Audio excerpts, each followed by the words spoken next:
Janet Yellen, a secretária do Tesouro dos Estados Unidos, que já foi a presidente do Federal Reserve, que é o Banco Central dos Estados Unidos, fez e faz algumas declarações que deixam o mercado de cabelo em pé.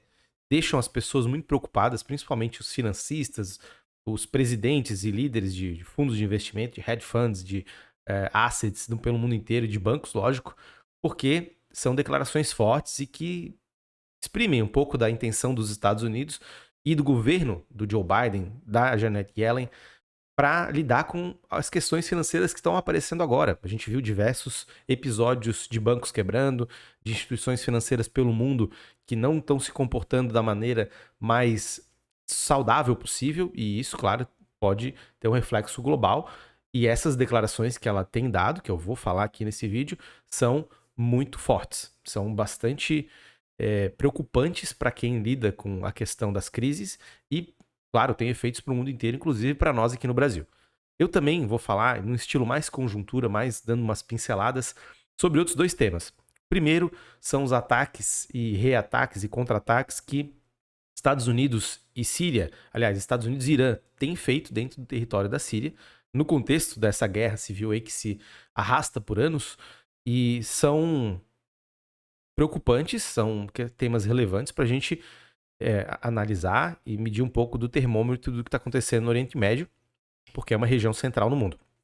Outra é a questão da viagem do Lula à China, que foi adiada no dia de hoje, dia 25 de março, e promete ser aí para dias adiante, com alguns temas importantes para o Brasil que vão ser tratados em uma comitiva que o Lula vai levar, que pretende levar, de mais de 200 empresários de diversos ramos, algo que já foi feito numa outra legislatura do Lula, e agora vai se repetir, claro, em um contexto totalmente diferente, porque a gente vive num mundo diferente. Meu nome é Bruno Hemming, eu sou economista, doutor em Relações Internacionais, e a gente faz análise do internacional, na política, na economia, e em diversos outros temas que fazem a gente ter uma análise apurada da realidade e decodificar o mundo na sua complexidade, tentar deixar ele um pouco mais palatável para os nossos olhares, nossos sentidos. Bom, eu vou começar pelo primeiro tema, né, que eu coloquei, que é a Janet Yellen, que está na thumb do vídeo, que é a secretária do Tesouro dos Estados Unidos. O que a Secretaria do Tesouro faz? Basicamente, cuida de toda a estrutura fiscal e toda a estrutura da dívida dos Estados Unidos. E entre outros temas, né, cuida de lavagem de dinheiro, também é responsável por lidar com sanções econômicas, tem uma parte, né, do Tesouro que é responsável pelas sanções econômicas e, claro, lida com os títulos do Tesouro dos Estados Unidos, que são os papéis mais seguros do sistema financeiro internacional. Mais seguros no sentido de que é o país que tem a maior robustez econômica, que tem o maior mercado de capitais do mundo, porém, justamente nessa seara dos títulos, na seara da dívida, porque os títulos eles são lastreados com a dívida, né, com a capacidade de endividamento dos Estados Unidos, de pagamento e de honrar essas dívidas, é que eu trago a primeira questão. A Janet Yellen ela foi convocada ao Congresso dos Estados Unidos para falar sobre uma temática que agora é extremamente perigosa. Por quê? Os Estados Unidos têm uma dívida que está na casa dos 30 e poucos trilhões de dólares.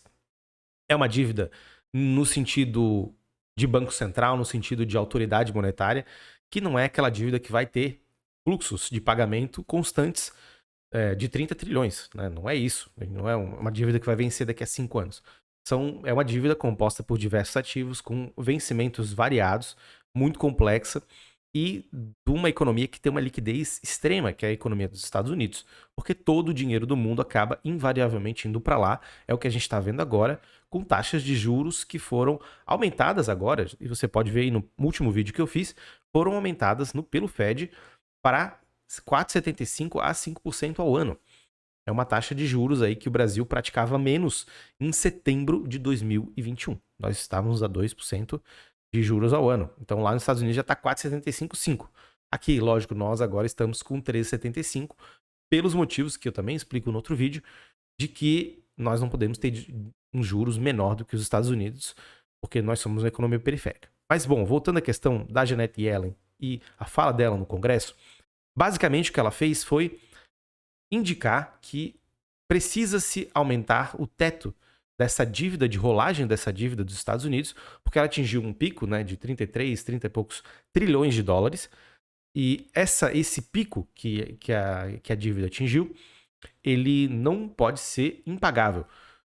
Não pode o que tem que ser mudado é a regra de endividamento e dar mais liquidez para o sistema e fazer com que essa dívida seja rolada, porque se não houver uma flexibilização das regras da dívida nos Estados Unidos, dessa dívida soberana, um default, ou seja, um calote da dívida dos Estados Unidos representaria o caos sistêmico, o risco para todo o planeta, e realmente, nisso ela tem toda a razão. A dívida, e isso é uma coisa técnica, né? Porque a gente está pensando numa economia que ela tem os títulos mais seguros, né, entre aspas, do mundo inteiro, e da mesma forma que ela emite essa dívida e é endividada, e tem muitos tomadores dessa dívida no mundo inteiro, para essas pessoas, os Estados Unidos pagam na própria moeda que ele emite. Então é uma loucura. Isso é chamado, né? E foi chamado já pelo Giscard, que era o secretário do Tesouro da França, de privilégio exorbitante. Isso depois foi repetido à exaustão. Tem um livro do Barry Eichengreen, que é um dos grandes economistas que trabalham com finanças e moedas, que tem um livro intitulado, né, de privilégio exorbitante. É um livro, se eu não me engano, de 2012, se eu não estou enganado. É um livro muito interessante, recomendo a leitura. Mas esse privilégio exorbitante, ele dá muitas benesses para os Estados Unidos, e uma delas é poder se endividar quase que livremente, né? Se endivida até o ponto em que os tomadores dessa dívida não quiserem mais ter essa dívida, né? Parece uma coisa besta de se falar, mas essa dívida ela vai existir enquanto tiverem pessoas que confiarem, que verem nos Estados Unidos a liderança internacional, e daí não só nas finanças, na economia, mas em todos os outros aspectos. E, para além disso, né, quando se fala que precisa se mudar essa regra, basicamente é uma questão técnica para continuar com essa lógica de funcionamento dessa dívida gigantesca. Os Estados Unidos podem se endividar loucamente sem nenhum freio? Não, porque isso não pode acontecer em nenhuma economia. Há sim uns limites, há uma questão relacionada à dívida e produtividade, a capacidade de emissão monetária e, de fato, que se entrega com isso. A inflação nos Estados Unidos não tem nada a ver com essa dívida, aí já deixa o disclaimer aqui. É uma outra questão, uma questão muito mais ligada à conjuntura internacional de agora. É uma conjuntura que tem razões econômicas da produção, mas muito e preponderantemente razões ligadas à guerra entre Rússia e Ucrânia, ligadas aos lockdowns e à Covid-19. Então, todas essas questões mais sensíveis é que vão explicar essa inflação e não o endividamento. Agora, a lógica de sustentação dos Estados Unidos é justamente ter esse mercado de dívida, e daí a gente está pensando aqui no Treasury Bill, que seria o título do tesouro, que é negociado e vendido, mas tem todo um mercado que é secundário, que faz compra e venda desses ativos, que o próprio Banco Central dos Estados Unidos intervém nesse mercado e compra e faz, e não só intervém, mas faz a sua política monetária dentro desse mercado, e que ele tem que ser totalmente azeitado, ele tem que funcionar da maneira mais prolífica possível. E se não houver uma flexibilização, nesse momento, isso tudo ia afundar. Eu acredito que a regra vai mudar, ou algum meio termo vai ser encontrado, porque os Estados Unidos vivem disso, de atrair capitais do mundo inteiro, e é o que está acontecendo agora, com uma taxa de juros enorme. Muitos vão para os títulos do Tesouro dos Estados Unidos, e além de financiar a dívida, né, rolar essa dívida, os Estados Unidos ele consegue ter um mercado de capitais que se capilariza muito em função dos títulos do Tesouro dos Estados Unidos. Então tem toda uma complexidade, tem todo um mercado que existe, né, um mercado financeiro, um mercado de renda fixa nos Estados Unidos, é todo pautado, como todos os outros lugares do mundo, nos títulos do Tesouro. E qualquer chance de default, qualquer cheirinho de default, isso vai ser catastrófico realmente, daí de fato. A gente tem aqui falado sobre os bancos que faliram, como o Silicon Valley Bank, como o First Republic Bank, como o Signature Bank. Depois a gente falou do Credit Suisse, também, que teve seus problemas, daí umas questões mais de longo prazo que tem acontecido lá. Agora tem a questão do Deutsche Bank, que eu vou explorar em outro momento, né? Mas também é preocupante. Então, muitos bancos têm mostrado uma deficiência financeira, e muitos deles operam, né, principalmente dos Estados Unidos, com títulos do Tesouro Americano. E obviamente que se não há espaço para fazer rolagem dessa dívida, se não se aumenta o teto da dívida dos Estados Unidos, isso vai ser catastrófico para o sistema financeiro dos Estados Unidos. E como ele é interligado e capta recursos do mundo inteiro, instituições do mundo inteiro vão investir nos Estados Unidos, isso ia ser catastrófico para o mundo inteiro. Bom, indo para uma outra pauta aqui que eu coloquei, são os ataques aí que Irã e Estados Unidos têm trocado na Síria, né? E isso aconteceu com, supostamente, um caça dos Estados Unidos tendo atingido milícias iranianas na Síria e milícias sírias, né? Depois houve uma resposta do Irã contra acampamentos e tropas dos Estados Unidos, houve mortes, enfim. E depois uma outra resposta dos Estados Unidos, também indo atrás de acampamentos que tivessem iranianos e sírios, né? Fazendo essa. Para mostrar, né, poder e ter uma atuação, né, de demonstração de que não vai aceitar ataques de maneira nenhuma. Os Estados Unidos nega que tenha atacado no primeiro momento.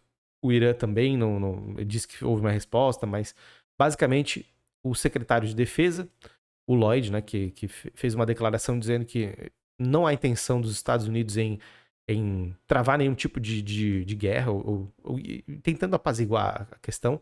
E o Joe Biden também foi nessa mesma linha, falando que não quer guerra com o Irã. Mas, claro, se houver algum indício de que houve um ataque deliberado, que há algum tipo de animosidade ou algum tipo de agressão não justificada pelo Irã, vai ter uma resposta. Isso aí é a última coisa que os Estados Unidos poderia querer, né? Dentro de todo o contexto que a gente está observando aí de guerra entre Rússia e Ucrânia, enfim.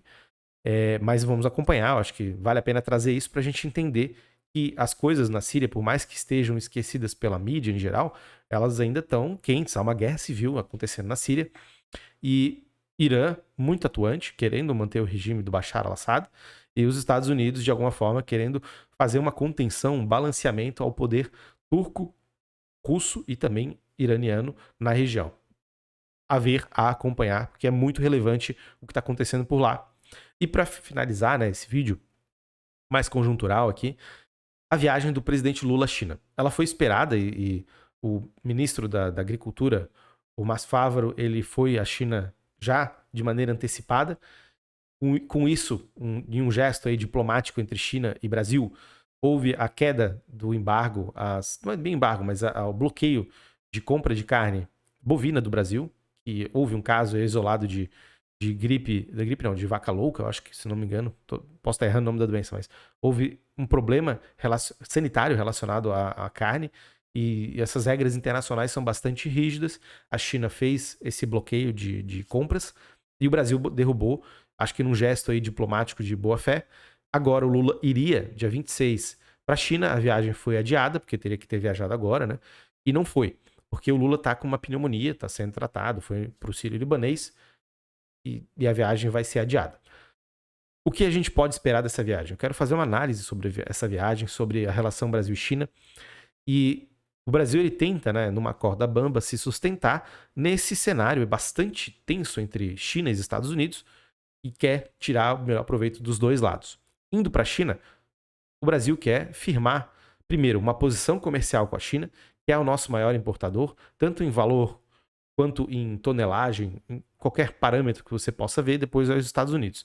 Então, já na nossa diversificação de pauta comercial, nós temos já essa díade, né? Brasil com Estados Unidos e China.